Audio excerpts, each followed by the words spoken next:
BJP के राष्ट्रीय प्रवक्ता के शर्मा जी जुड़ रहे हैं, अनंत विजय जी वरिष्ठ पत्रकार हमारे साथ जुड़ रहे हैं, अशोक सज्जनार जी फॉर्मर डिप्लोमेट हमारे साथ हैं, प्रेम कुमार जी वरिष्ठ पत्रकार हमारे साथ हैं और हमारे साथ विवेक श्रीवास्तव जी जुड़ रहे हैं, लेफ्ट के नेता हैं, पॉलिटिकल एनालिस्ट हैं। बहुत बहुत स्वागत आप सभी का।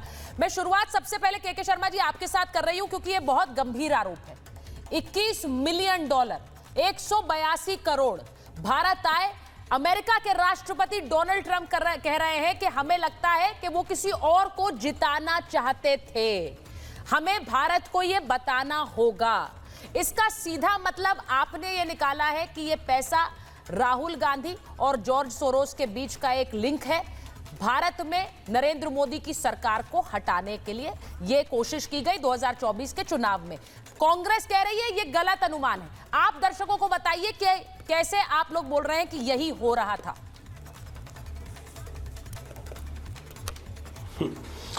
बस सुचिता जी 2-3 पॉइंट्स में रखूंगा। कांग्रेस ने इसके उत्तर में कहा कि ये पैसा यहां नहीं आया, बांग्लादेश चला गया। तो ये बांग्लादेश चला गया ये कांग्रेस को कैसे पता है? पहली बात तो ये, इसका मतलब कि सीधा संपर्क होगा ना। बांग्लादेश चला गया ये पैसा, ये कहां से पता चला कांग्रेस को? चलिए, यहाँ जो आया पैसा ये तो अमेरिका के राष्ट्रपति स्पष्टता से कह रहे हैं। मैं 2-3 तथ्य रखता हूँ जो इनका कांग्रेस का इतिहास है। जॉर्ज सोरोस के साथ कांग्रेस के संबंध हैं या नहीं, इसके संदर्भ में भारतीय जनता पार्टी ने एक बार नहीं कई बार कई तथ्य, कई प्रमाणों के साथ, कई फोटो के साथ अपने विषय को रखा है कि उसकी संस्था और जॉर्ज सोरोस ने भारत के लोकतंत्र को समाप्त करने की बात मोदी जी को सत्ता से हटाने की खुली घोषणा की है या नहीं की है। ये सब तो बिल्कुल मीडिया में स्पष्टता से बाकायदा वीडियो से लेके सब कुछ है। राहुल गांधी किससे विदेश में जाके मिले हैं, किससे, उसके भी फोटो सबके सामने हैं।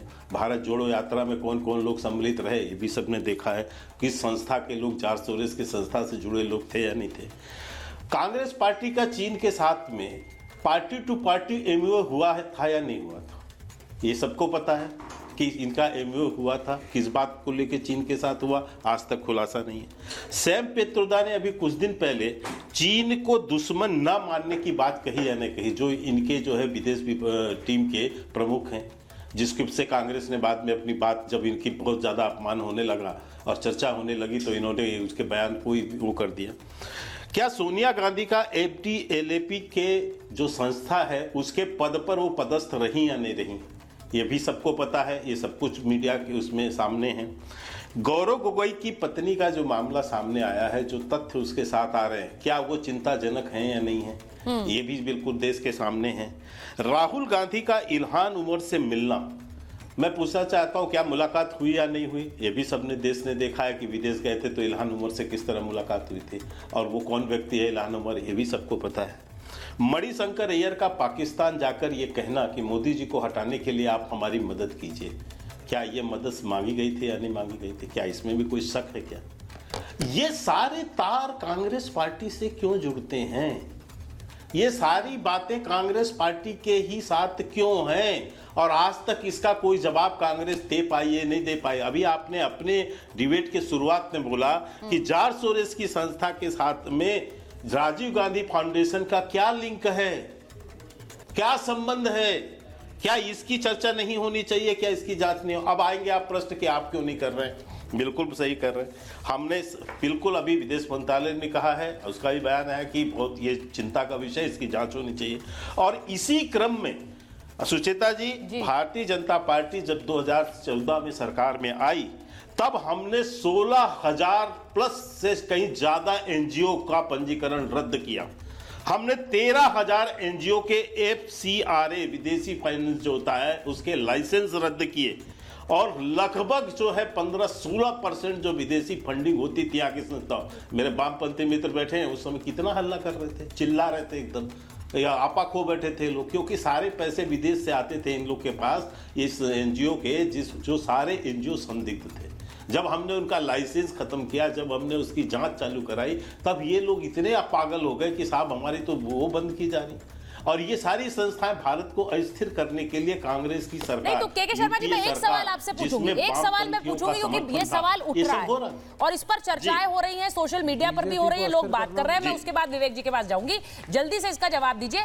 बहुत से लोग ये कह रहे हैं कि क्या ये वजह एक हो सकती है कि बीजेपी की जितनी सीटें आपने उम्मीद की उतनी नहीं आई हैं और 2024 में, और क्या ये वजह हो सकती है कि कांग्रेस की सीटें बढ़ी हैं? मुझे अभी पता नहीं है, लेकिन ये चर्चाएं चल रही हैं सोशल मीडिया पर। जल्दी से इसका जवाब दीजिए, फिर मैं विवेक जी के पास जाऊं। यानी हस्तक्षेप हुआ। देखिए, मैं पार्टी का प्रवक्ता हूं जी। और बिल्कुल मैं इस बात को आपको बताता हूं कैसे जी।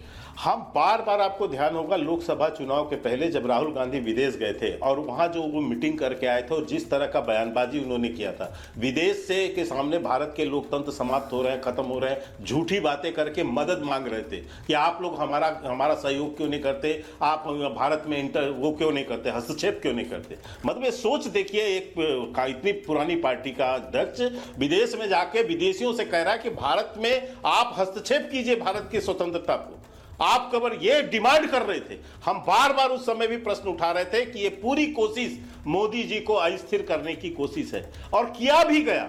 आपने विदेशों में इनके सारे प्रेस कॉन्फ्रेंस सुने हैं। भारत के विरोध में जो कुछ कर सकते थे राहुल गांधी वो सब कुछ किए, मोदी जी को हटाने के लिए किए, लेकिन फिर भी इस देश की जनता ने इनके इस गलत इरादे को सही साबित नहीं करने दिया। आपकी बात से मैं वापस, आपकी बात से के शर्मा जी, ये इंपॉर्टेंट था क्योंकि आपने प्रेस कॉन्फ्रेंस की है, आपके बड़े बड़े नेता इस पर बयान दे रहे हैं, ये बहुत इंपॉर्टेंट है समझना। मैं एक बार विवेक जी आपके पास आ रही हूं। पहले ये जरा बताइए कि जो ये डायनामिक्स है इसको क्या आप नकारेंगे कि यूएस एड से पैसा आता है, जिन एनजीओस को जाता है वो जॉर्ज सोरोस की संस्थाओं के साथ काम कर रहे हैं। जॉर्ज सोरोस का और राहुल गांधी के एक लिंक के बारे में बार बार बीजेपी कहती है, राजीव गांधी फाउंडेशन के साथ काम करने की बात होती है और राहुल गांधी बाहर जाकर बार बार कहते हैं कि लोकतंत्र हमारा खतरे में है, आप लोग हस्तक्षेप करिए, बाहरी सरकारों को कहते हैं। ये ऑन रिकॉर्ड है। हाँ, और मोदी सरकार इतनी कमजोर है, इलेक्शन कमीशन इतना कमजोर है कि बाहर से पैसा आ गया, बंट गया, मिल गया, बीजेपी की सीटें कम हो गई और हमारे देश के लोग कुछ कर नहीं पाए। क्या इस पे आप विश्वास करेंगी? या कोई विश्वास करेगा इस पैनल में? हाँ। या कोई भी नागरिक इस देश का विश्वास करेगा? इन्होंने सिलेक्टिवली उन एनजीओस को अटैक किया जो लेबर राइट्स के थे, जो ट्रेड यूनियंस के थे, ट्रेड यूनियनों की मान्यताएं रद्द करी क्योंकि चाहते नहीं वर्कर्स मूवमेंट हो। इन्होंने 4 लेबर बिल कोड लाए जिसमें हायर एंड फायर की नीति है, 2019 में लाए, लागू नहीं कर पाए। अभी लेटेस्ट सुन लीजिए, अमेंडमेंट, लॉयर्स अमेंडमेंट बिल लाए 2025 का कि बार काउंसिल ऑफ इंडिया को प्रधानमंत्री 3 आदमी भेज करके कंट्रोल करेंगे। ये एक फासिस्ट सरकार है, मोनोपोलिस्टिक सरकार है जो हर सरकारी तंत्र को कंट्रोल करना चाहती है। इसने जितने अच्छे एनजीओस थे जो वर्कर राइट्स के ऊपर थे, महिला राइट्स पे थे, ह्यूमन राइट्स पे थे, सबको बंद कराया है। आप संघ से जुड़े हुए किसी एनजीओ को खोल लीजिए, आप खूब पैसा मंगाइए, आप खूब पैसा बांटिए, आप इलेक्शन में प्रयोग करिए, आपका स्वागत होगा इस मुल्क के अंदर। यह इस मुल्क की सच्चाई है। 95 साल का जॉर्ज सोरोस जिसके बस का कुछ नहीं है, जो बिस्तर से जिसके बस का कुछ नहीं है, अंडर जिसके बस